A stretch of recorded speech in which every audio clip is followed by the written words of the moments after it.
Recording now. The webinar will be recorded and provided to you afterwards in a couple of days, as well as a link to download the slides as needed. So feel free to take notes or just follow along and definitely share with me your questions and comments as we go through this. So without further ado, I should be sharing my screen. I'm going to just take it full screen now, presentation. So today's webinar on how to measure and optimize your advertising spend in 2016. Oops, sorry about that, technical difficulties.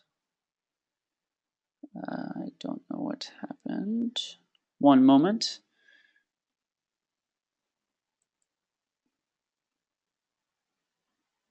Okay, and we're back. We should be sharing my screen once again. So I'll have to keep the window actually open like this for me to observe the chat panel or the questions panel.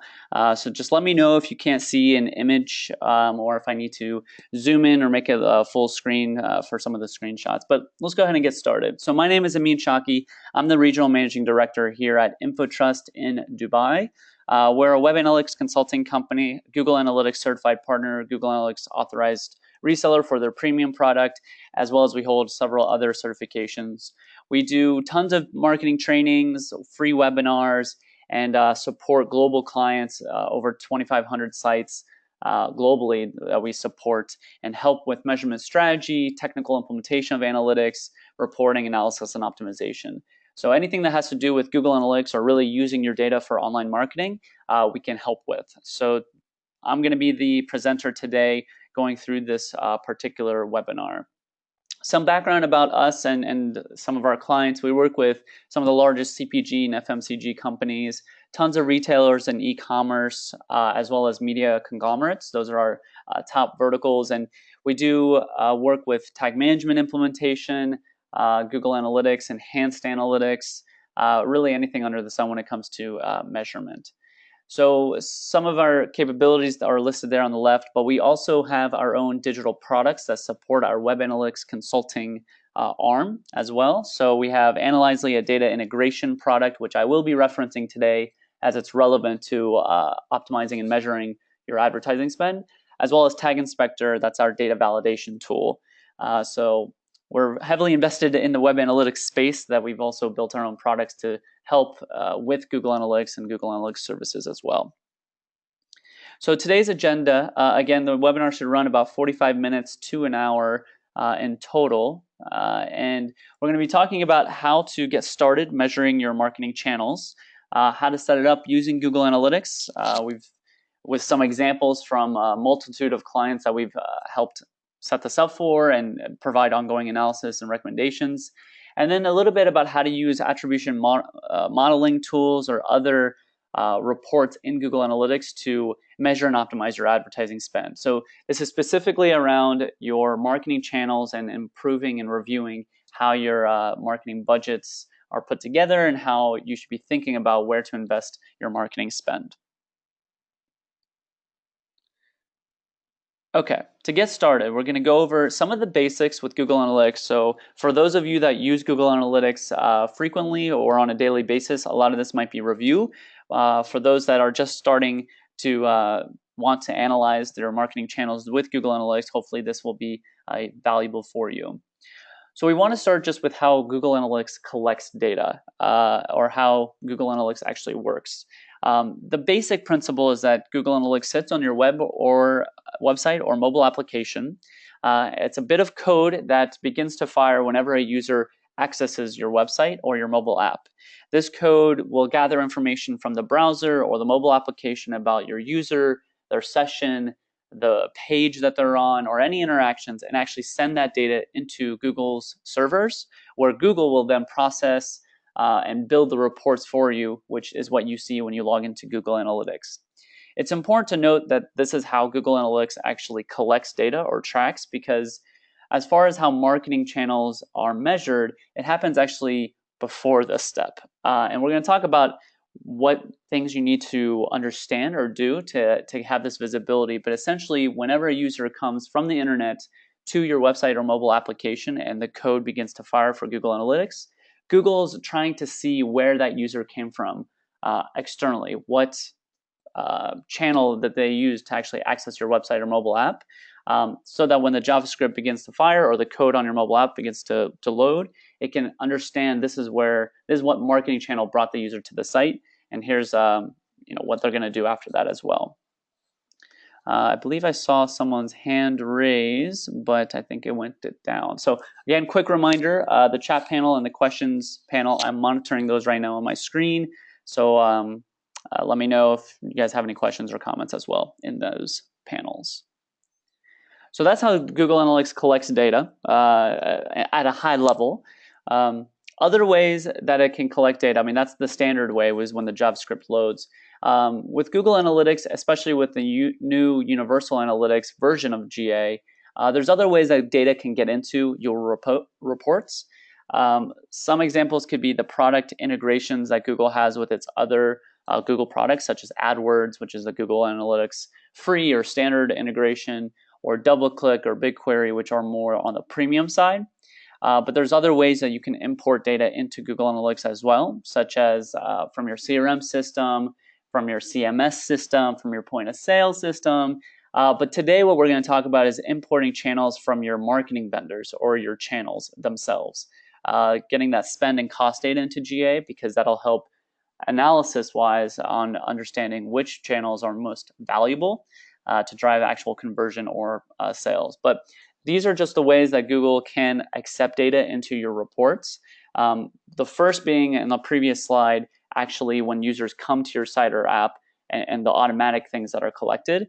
And then also here, which is a little bit more manual or more directly input into Google Analytics, how you can import data.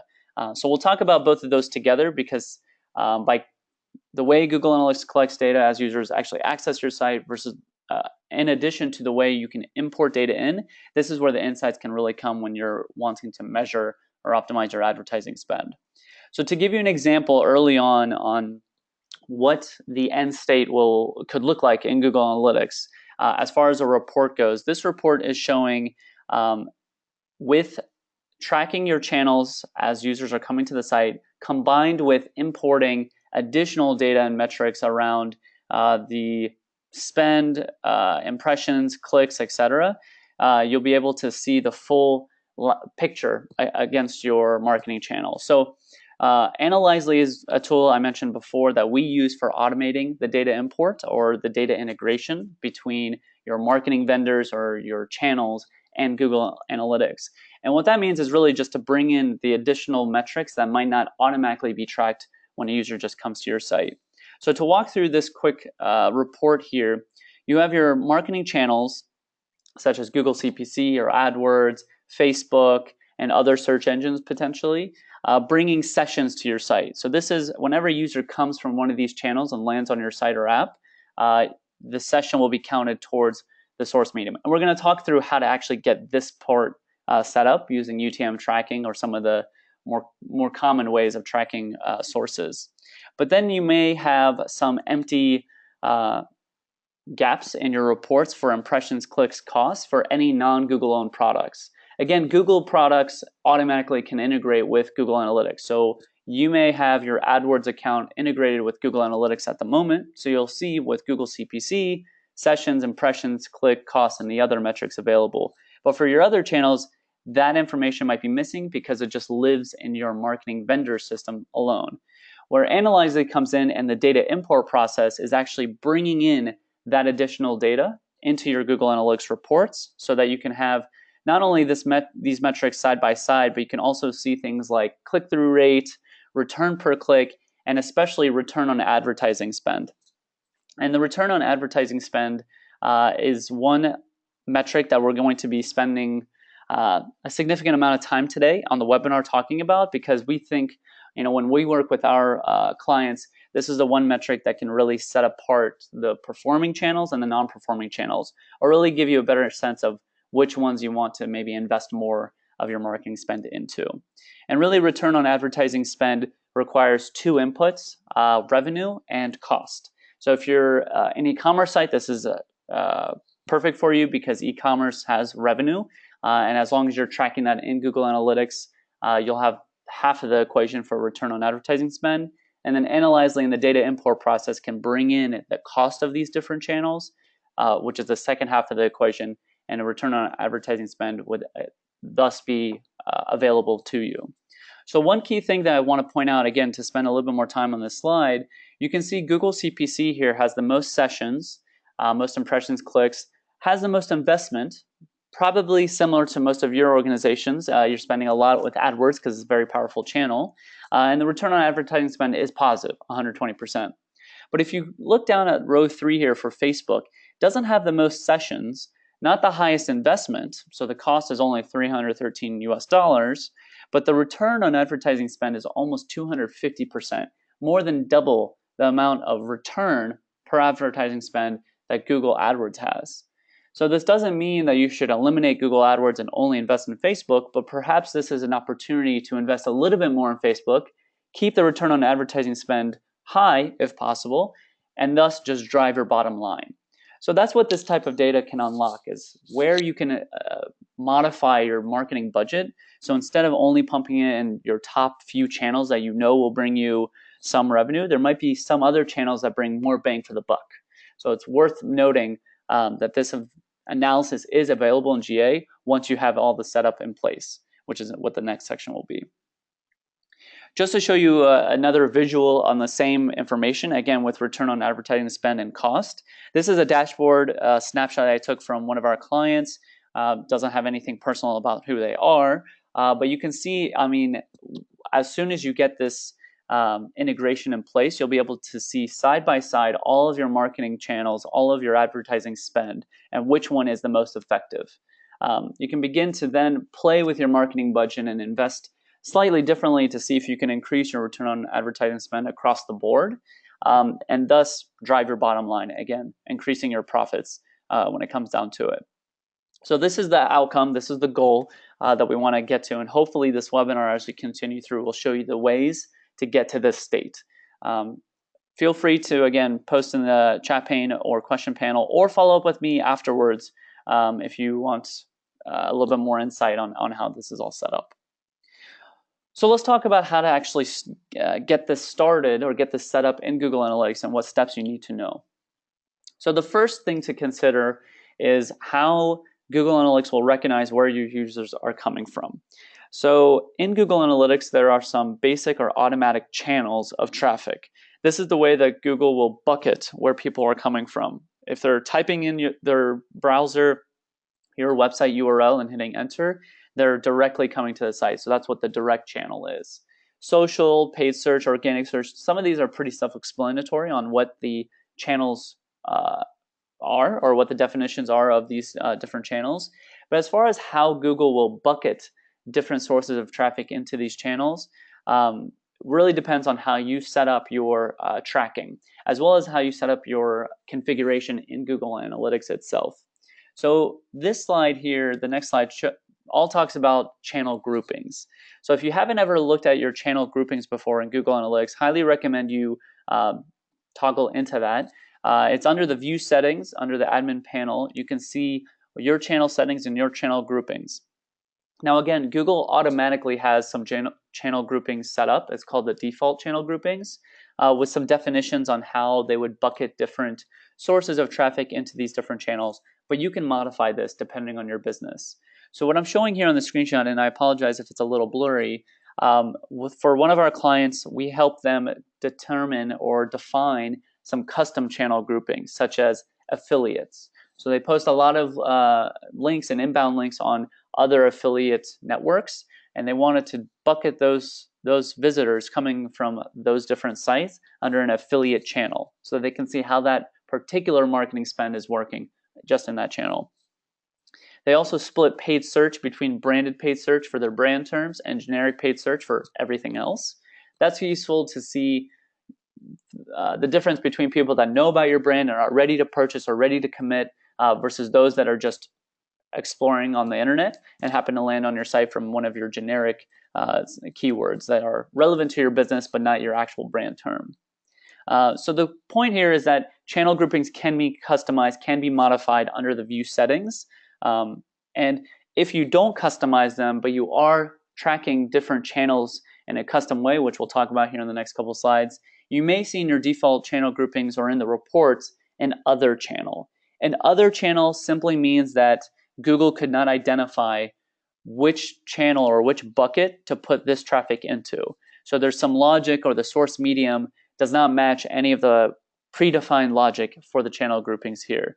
So it's worth noting that channel grouping, reviewing those and reviewing the definitions are important so that you can make sure you limit other showing up, because that's not very valuable. You won't know exactly what source of traffic that was. And you can get a lot more visibility into your specific advertising channels that are performing. So the way channels are defined, I talked about how to actually modify them or where to go, but most channels are defined using the source and medium parameters. So anytime a user comes to your website or your mobile application, there's a few automatic parameters that Google looks for: source, medium, campaign, content, and keyword or term. Those are the few or the 5 parameters that Google will look for. And if source and medium are defined, or if it knows the user is coming from something like a search engine or a referral site, it would automatically identify that source and medium, thus powering the channel definition. So channels can be customized depending on how the source and medium parameters are set with your inbound URLs. So here are some examples on how Google actually identifies the different channels. For example, organic search is the channel, and Google buckets all traffic coming from source Google and medium organic under that channel. It would also include source Bing or source Yahoo if the medium is also organic, because organic set as the medium is the main parameter that defines what channel certain users are bucketed into. CPC is the same for paid search, it's cost per click.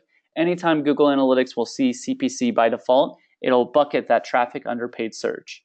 Same with email set as the medium value. If email is the medium, then the channel obviously is email as well. So there's ways you can customize these channel groupings or customize the actual way you're tracking these different sources of traffic so that they appropriately get bucketed into the right channel. So there's more info here on the support doc. Again, this presentation will be shared on with you afterwards. Doesn't look like there's any questions or chat comments at the moment, so we'll continue on. As far as tracking your sources, again, this might be review for some, but hopefully it's a refresher.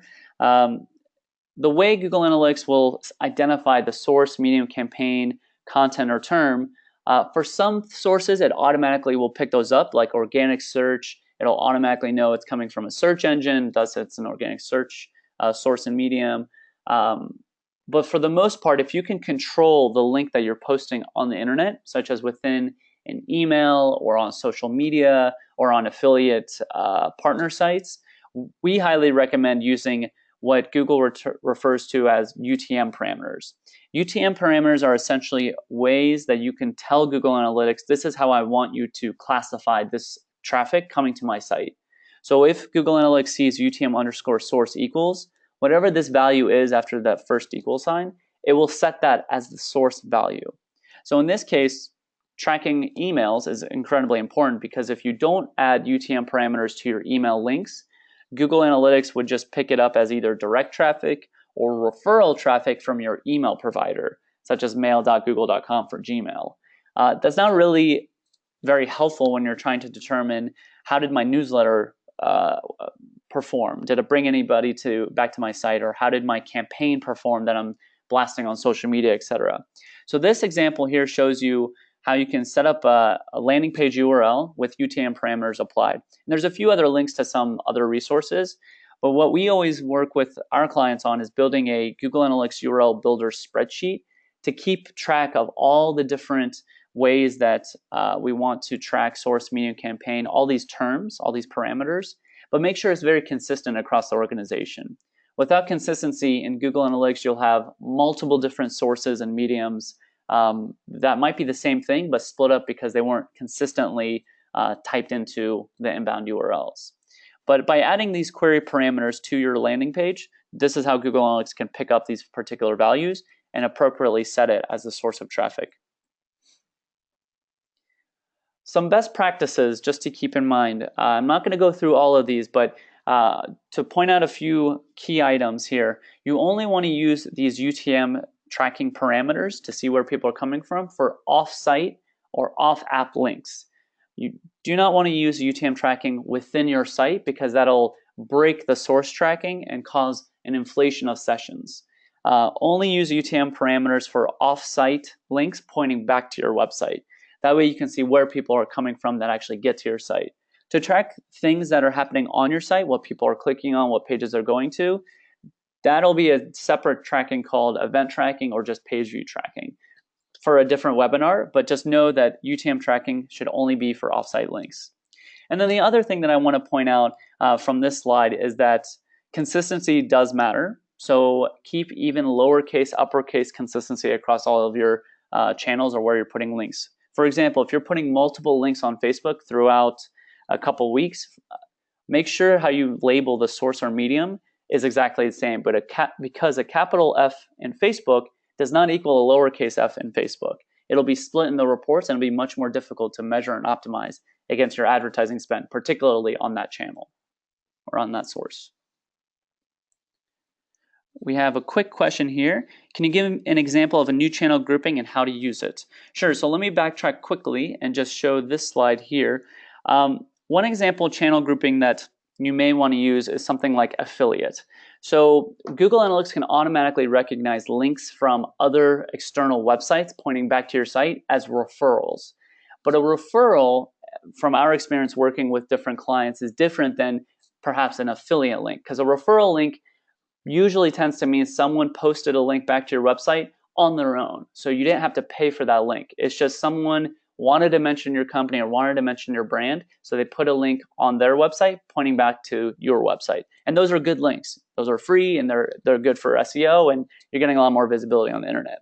An affiliate link might be an organization you actually pay to have your link posted on their site and pointing back to your site. So an affiliate might be an organization that is in your particular industry. They're a top blogger and they'll write about your company for a small fee or something like that. So you might want to track them differently than a referral link, because a referral link, again, might be a free link that you didn't have to ask for. Someone just wanted to post on a different website. So how to use it: when you give your affiliate or your partner the link back to your site, simply give them a tagged URL with the UTM parameters, with the way you want it to show up in your Google Analytics reports. And then depending on how you give them that URL, what parameters or what values you use for UTM source or medium, you can create a new channel grouping here under the view settings, define a new channel, and simply say the source equals whatever you set the source as, or medium equals whatever you set your medium as well, in that link that you gave to your affiliate partner to use on their site. So that's an example of a new channel grouping, a common one that we've seen our customers use as well. Okay, so let's continue. I think we're here. So I just want to quickly touch on mobile app install tracking and just essentially say that it is possible. So common misconception is that Google will not track app installs, particularly on iOS. Though it's true that Google Play and Google Analytics automatically integrate and you have a lot of automatic data passed in, Google Analytics can also track installs and what channels are causing mobile app installs on iOS using the IDFA tracking methodology. We're not going to talk in depth about how to set that up. There's support documentation online, and you can feel free to follow up with me afterwards. But the point of this slide is just to say, on the website, using UTM parameters to see where people are coming from is the way to track your campaigns or source traffic there. On mobile apps, there's a little bit more steps, but you can still track what channels are driving app installs and still get to the level of seeing ROAS or cost data and attribution, everything we're going to talk about for your mobile applications as well. So the only difference is how to track the installs versus tracking website visits, but everything beyond that will be available. So to transition into importing the cost data, before or out of the box, once you have your UTM tracking in place, you can only see sources or channels that are bringing actual traffic to your site, like how many sessions. But with using universal analytics and the cost and import, like I mentioned before, you can again get to this state here. So you can start to measure your different channels or your source medium by the cost or by the return. So I've already talked extensively about this, but I just wanted to remind you that this is possible and this is the end state. Now to actually get here, to actually get to this step, the prerequisite number one is have the source medium at least in Google Analytics, which is what we just talked about a few minutes ago. But then you can use a tool like Analyzely to actually bring in the cost data from your different channels. And the way Analyzely works, just to talk through this, and you can feel free to check out our website, analyze.ly. There's YouTube videos and how-tos, etc. on there. But to quickly talk through it, essentially what you would do is log into Analyzely, create an account, and then from within Analyzely's interface, you would connect your different channels or different marketing vendors, such as Facebook, Criteo, Bing, etc. There's all sorts of connections that you can do. Once you have that initial connection set up with Analyzely to bring in the data, that would be called the data source. So the data source, such as Facebook, for example, would bring in the metrics around impressions, clicks, or cost of your marketing spend. Bring it into Analyzely. Step two would be telling Analyzely where to send that data, which is essentially to Google Analytics. But you'd have to identify what property and what view and in what data import schema. So there is some setup in GA, minor setup that you'd have to do just to get the data set created. So you can basically telling GA, get ready to accept this information from Facebook. And then you would just set up a reoccurring job so it automates the process. So step one was connecting Analyzely to your data source, such as Facebook. Step two is telling Analyzely where to send that data, such as Google Analytics. And then step three is just how often do you want to run this import. All of our clients do it on a daily basis. So we export from Facebook, import into GA every single day on a reoccurring job. Most clients that we start working with that are doing some of this work, they're doing it manually. So you might find this familiar if you're doing this kind of data gathering just in Excel or in a spreadsheet, where you would manually have to log into your different marketing vendors, grab the impressions, clicks, and costs for that single day, then go into GA and grab the amount of sessions for that same source that you're tracking, and then have it all aggregated in your spreadsheet. Analyzely helps automate that process and have all the data in Google Analytics, which allows you to do really sophisticated analysis, but also potentially remarketing and segmentation on top performing channels or campaigns that might have cost a certain amount and if they're performing or not, etc. And in the last section, we're going to talk about how we help our clients actually analyze with this data once they get it in. So Analyzely is the way to automate this process. The last thing I want to talk about in this particular section about setting up this flow here of information is that you can also connect your CRM database to Google Analytics using the same import process or directly sending data into GA with the measurement protocol. I'm not going to get into the specifics on how this works. We actually have a webinar coming up, I think in 2 months, all about data integration. It's a repeat of a webinar we did last year to really dive into how this works and the outcomes that you can have from this. But I want to show just the capability or the outcome. So for one of our clients, they sell items online, but they also sell things offline. So their site is both lead generation and e-commerce.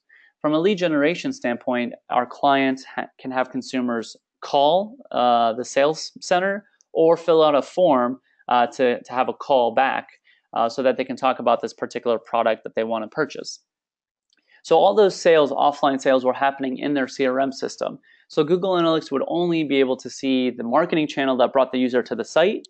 But as far as did that user actually convert, did they buy, there was a gap there because it was only tracked externally in their CRM system. But using the integration with Google Analytics, the data import, and the connection with Universal Analytics and their CRM system, we built a process to actually send back those offline conversions or those completed purchases that happened and only tracked in their CRM system back into Google Analytics so that you can get visibility into the marketing channels that brought the user to the site, but that ultimately converted offsite. So really it's the offline-online attribution, and it is certainly possible. So for this client, even at the campaign level, they can begin to see which campaigns were not only driving sessions to the site, but also offline purchases, and really give a little bit more value to those, because before this integration, it would just look like these campaigns brought a lot of visitors to the site, but no one ever converted. But that's just because there was no visibility into the offline sales. And because of this is just a quote from the client. 15% of offline conversions are now tracking in GA, and they can see it came from paid search. So specifically, paid search before this integration was attributing 15% less than the actual conversions that it drove.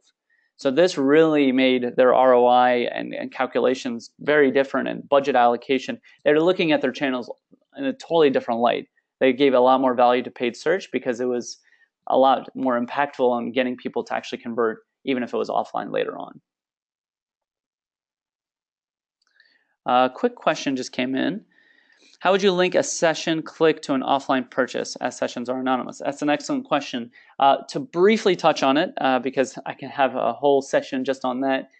Essentially, when someone comes to your website, Google Analytics would load and capture or create an ID called a client ID. It's essentially your browser ID. So the browser that the user came from to your website, there will be an ID created or read by Google Analytics if they've been to your site before.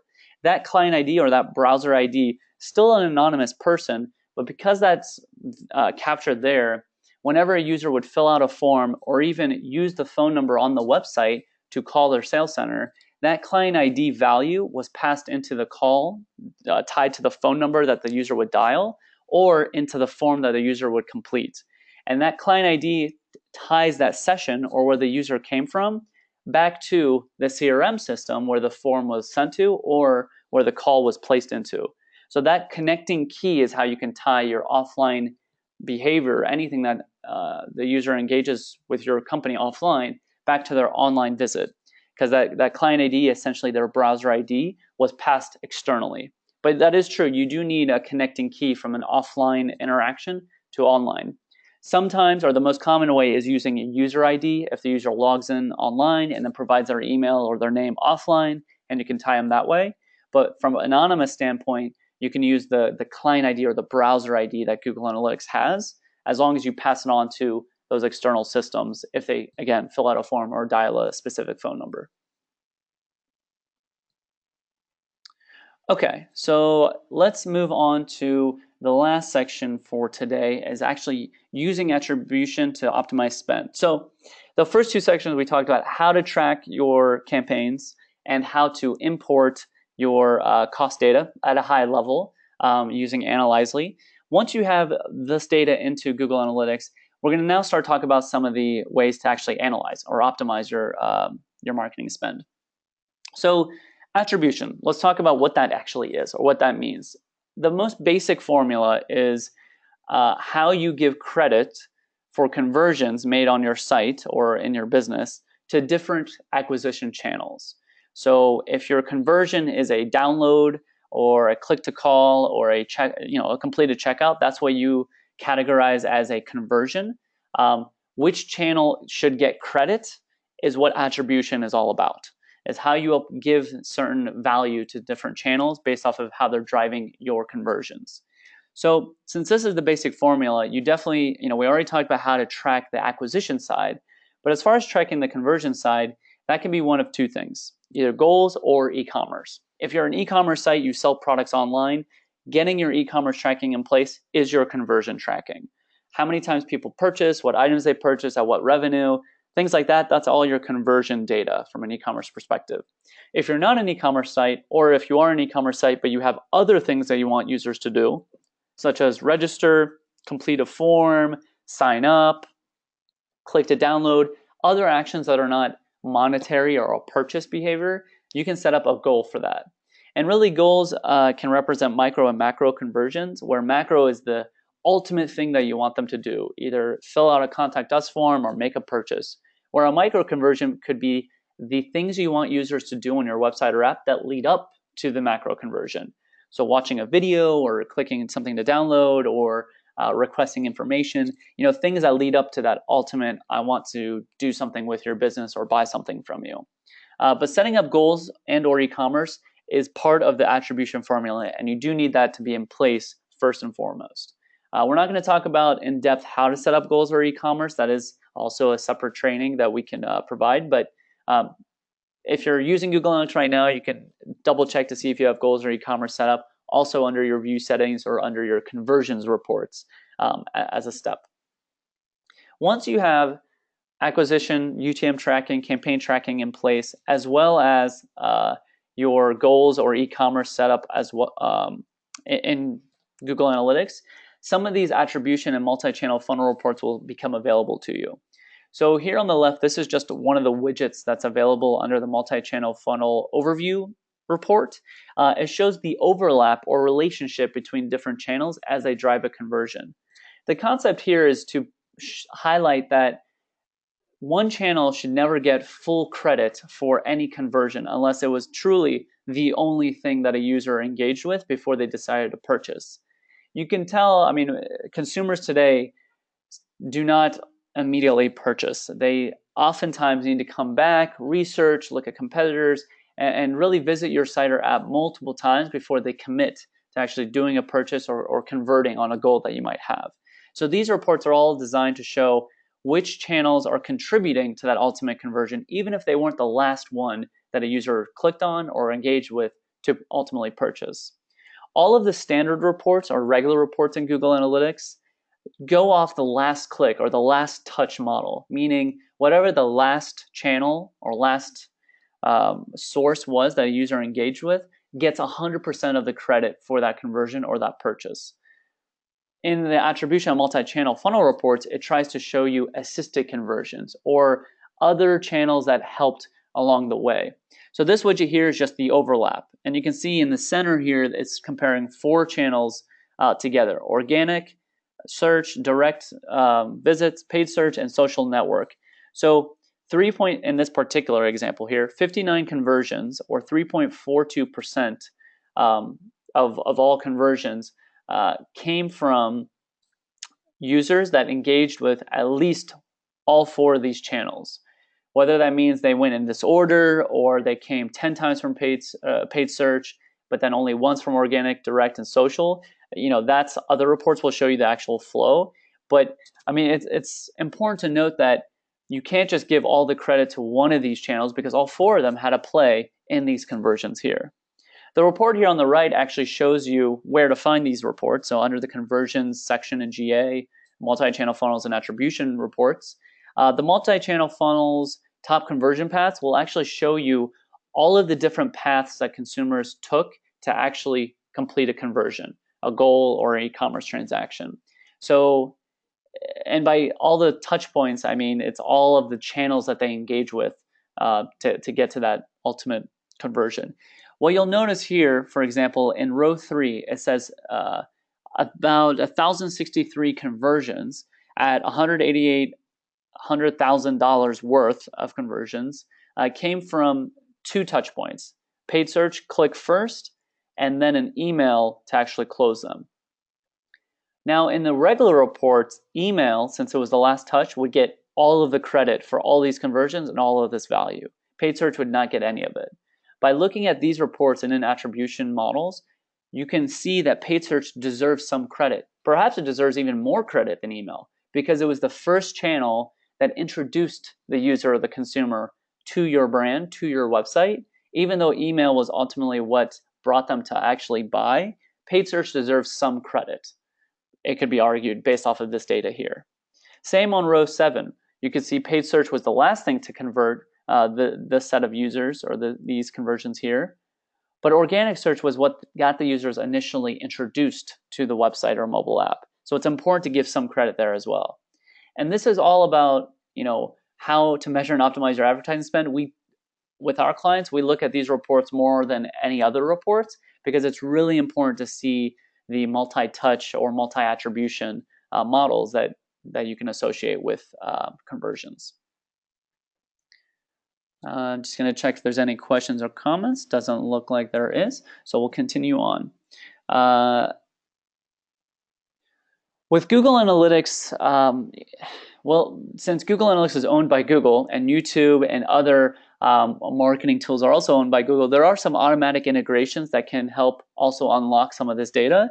Again, assuming you have conversions tracked, goals or e-commerce, and assuming you have your channels tracked with UTM tracking, you can begin to pull in additional information like if you're using YouTube for any of your marketing, like you're doing video advertising, etc., you can actually see in the channel path views or impressions of your videos as they impact conversions. So not just clicks on ads or clicks from other sites or clicks on your video, but even just how many times an ad was seen but not clicked as it impacts a conversion. So you'll notice here in this widget here on the right, row 1 shows that paid search was the last thing that 500 conversions came from. It was the last touch, if you will. But of those 500 conversions, all of them saw a display advertisement on the Google Display Network, so GDN, first, then clicked on a paid search ad, and then converted. So there could be some credit given to these display campaigns because they were seen but not clicked on, but still potentially impacted the conversion funnel. With Google Analytics Premium, the enterprise product, you can actually integrate DoubleClick. That's Google's enterprise display marketing or just channel management system. And you can see the same thing here, view-through versus click-through conversions. View-through means they saw an ad running on DoubleClick, didn't engage with it, but later on converted with a different channel. DoubleClick still gives some credit to those ads because they were seen. They might have impacted the user's purchase cycle. Okay, so let's talk about the attribution modeling report a little bit. So this report, again, requires two things, two prerequisites, and I've repeated this multiple times, but they're very important. One is source medium tracking in your Google Analytics account. But then two is conversion tracking. Whether it's goals or e-commerce, one of the two needs to be in place. When you go to the attribution reports, and especially the model comparison tool, what you'll see automatically is the multi-channel groupings or just the channel groupings that you have defined and last interaction conversions and conversion value. Doesn't really help much because that's what other reports can show you, such as the source medium report, because it's all last touch. This report, the value with it is you can compare different models. So for example, you'll see here we're comparing last interaction conversions against first interaction conversions. By comparing last interaction to first interaction, which first interaction means when you want to give credit, 100% of the conversion credit or all of the value of that conversion to the first channel that brought the user to the site. Even if they came back to the site 10 times later and clicked on 10 other different channels, whatever the first channel was that they clicked on that ultimately led to a conversion later on, it gets 100% of the value. It's good to compare these two against each other because if you're only looking at last interaction, you might be missing the channels that are really valuable for earlier in the funnel or actually introducing people to your brand.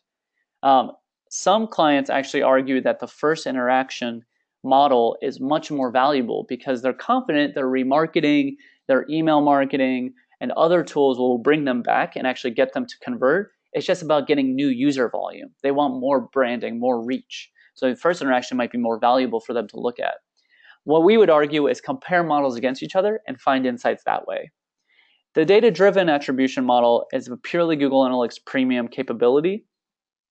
Basically, Google has an algorithm that takes into account all of your data in GA, including your cost data that you import in, and it builds a model of what it thinks, or the algorithm thinks you should assign credit to different channels along the path. The value here is that since they're building this model for you on what they think the credit should be given to every channel, if you compare that against other channels, again, you can find some insights. So let's take a look. You can see here, let's take Bing, for example. Bing organic traffic. I know it's not as common here in the Middle East, but let's just take this as an example here. Last conversion or last interaction conversions, it's actually quite low. It's not one of the top ones. It only has 118 conversions for about $8,000 worth. So it's not the top channel in this sense. However, when looking at first interaction, there's actually more conversions that can be attributed to Bing being the first click or the first introductory channel that brought the user to the site. Even though they didn't potentially convert later on with Bing, they converted with something else, there's more at first interaction. So it's a little bit more valuable than purely looking at it as a last click. However, looking at data-driven, it goes down a little bit. So it's really good at the beginning of the funnel, not so good at the end, and it's kind of in the middle for data-driven. Now, if you look at Criteo, the first row, you can see Criteo is a remarketing platform, retargeting. So it makes sense that the first interaction would be much lower because you can't really introduce someone to your brand from retargeting because it's retargeting. They must have already been to your site once before. There's still some because the date range or the look back window is only 30 days, so the user could have come before those 30 days. Still though, the last interaction is much higher, so it's good at closing users because it's reminding them of products, it's reminding them of what they could buy, so it's good at last interaction. But it's even more powerful at data-driven attribution, meaning in the middle of the funnel, it's not so strong at introducing users to the brand. It's okay at bringing them to actually close, but it's definitely good at encouraging them in the middle of their purchase or their journey to conversion. So this is how we look at these reports, is comparing them side by side. We only have a few more minutes, so I'm going to quickly go through the next couple slides. In the attribution reports, there's these things called conversion segments. I encourage you to play around with them. Essentially, what you can do with them is to isolate or look at just how certain channels are performing to drive conversions beyond just that last click. So you can see first interaction is paid advertising. That means along the consumer's journey, I only want to see the consumers or the conversions that started from paid search only. So you can isolate just those. And then there's a few others here that you guys can check out. But this slide actually shows it in action or how it's applied. So we have 3 conversion segments that were created and applied. Any interaction is organic search, any interaction is social, and then the last interaction was purely from paid search. The beauty with saying any interaction is organic search means I want to see all the conversions where organic search was at least one of the touch points. The user, whether it was the first click, last click, in the middle, it was the only click, or it was one of 100 clicks, if they clicked on organic search at least once and then converted later on, I want to count that. So you can see when you look at any interaction as organic search, there's 6,000. But any interaction as social, it's nearly double that. Even though potentially last click social gets less than organic search, it's really, really powerful channel in this example for this client at driving conversion. So social media in this case is extremely powerful and should be a focus for driving conversions, or really just in your marketing plan and your where you allocate your advertising spend. So a few examples on just some insights and how, again, to use attribution models. When you compare different models together, like last interaction, first interaction, and linear model, which gives equal credit to any touch point along the consumer journey, you can see the differences here and the return on advertising spend. So in this particular client example, we're bringing in the spend data for Bing to compare it against Google AdWords. And you can see even though the spend is way less on Bing, the return is double. So there's double bang for the buck, if you will, coming from Bing versus from AdWords. Even though total revenue might be higher from Google, the profit coming from Bing is higher. So this is helpful to reallocate potentially, or just test adding a little bit more spend to Bing if we can keep the return on advertising spend still high. And you can see we're comparing this to a normal channel or a normal report in Google Analytics, where you can see Bing is not bringing in as many sessions, but it is bringing in more new sessions and more engagement, if you will. Even though the total revenue is less than Google AdWords, maybe by investing a little bit more in Bing, we can increase the revenue, but keep the bottom line also healthy, increase profit because spend is still way less. Another example, just to show a deeper layer, you can go down to campaign or even keyword level. So for this client, we're comparing Q4 last year compared to Q3 in 2015 for different campaigns to see the spend data, which channels we're spending the most on or which campaigns we're spending the most on, but are driving absolutely no conversions on any model. So they weren't the first click that drove a conversion, they weren't the last click, they weren't any click. There was no engagement with these campaigns that drove a conversion. There was spend, so people were clicking on them, but just not converting. So these campaigns are poor. They essentially, this data shows that these campaigns and this ad content combination is just not effective at driving any conversions, and we're wasting marketing spend on those. $1,000 here, $500 here, and no conversions coming out of it whatsoever. These should be eliminated or at least optimized or improved.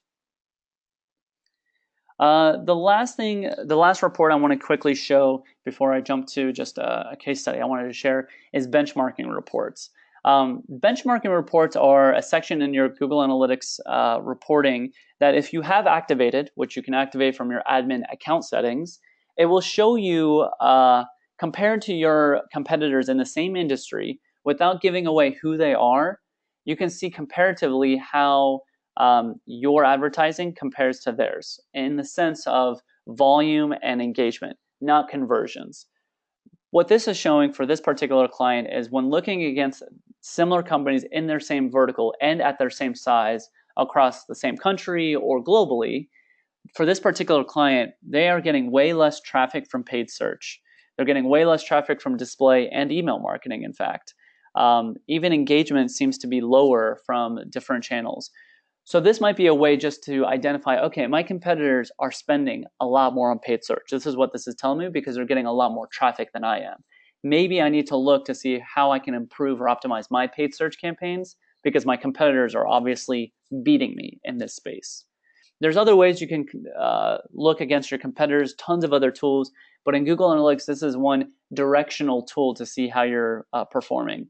On the contrary, you can see number one, the way this organization is handling social media is way better than their competitors. They're getting way more sessions, way more engagement, way more new users from their social media campaigns than their competitors are. So they're winning in this particular channel. But benchmarking reports are really useful way to gauge how you're doing against your competitors. We have another question. If a conversion is, for example, filling in a form, can you attribute a value to that goal so it is a proxy for conversion? Absolutely. So that's a really great question. When you set up a goal, you can apply a value to it if you know what it is. Goal values are static, however. Unless you're using event tracking, you can dynamically populate the event value and therefore populate the goal value. But the short answer is yes. If you create a goal or a conversion for filling in a form, if you know how much that form is worth to you, like every time a form is filled, we can say that's worth $5, for example, $5 US.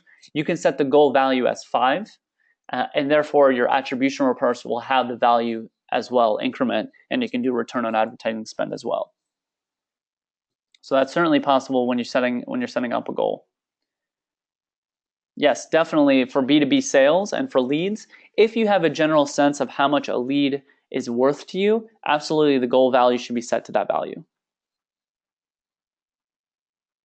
Let me check the chat pane real quick. Okay, no chat pane.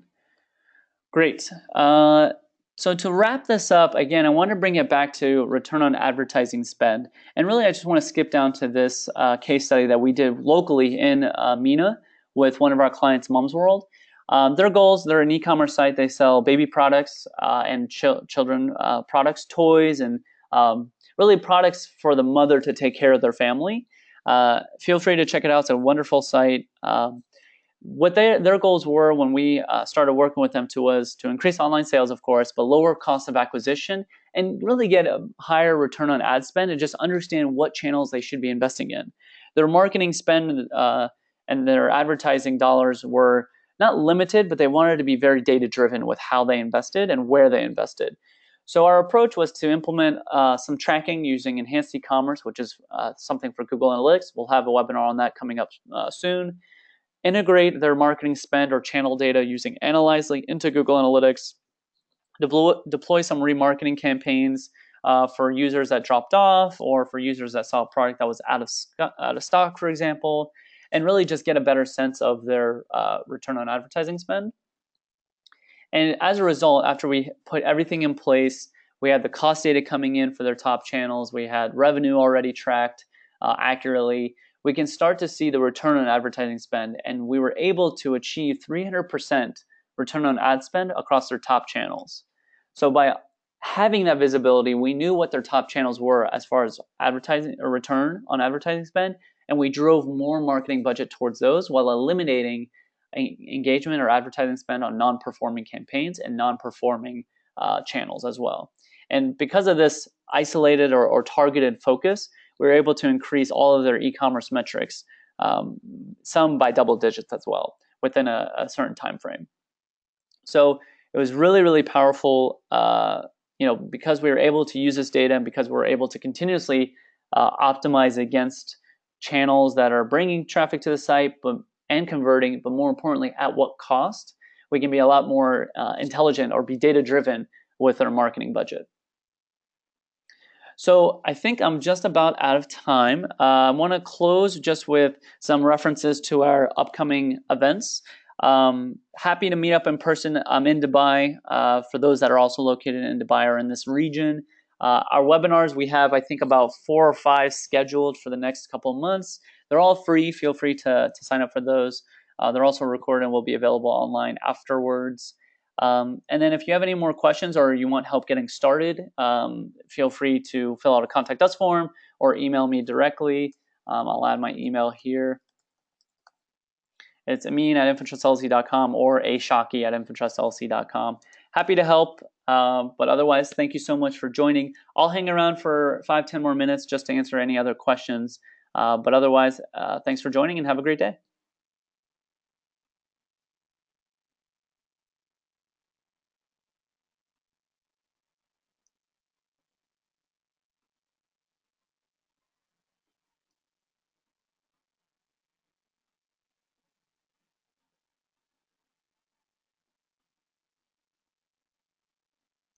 I'm going to turn off the recording now as well.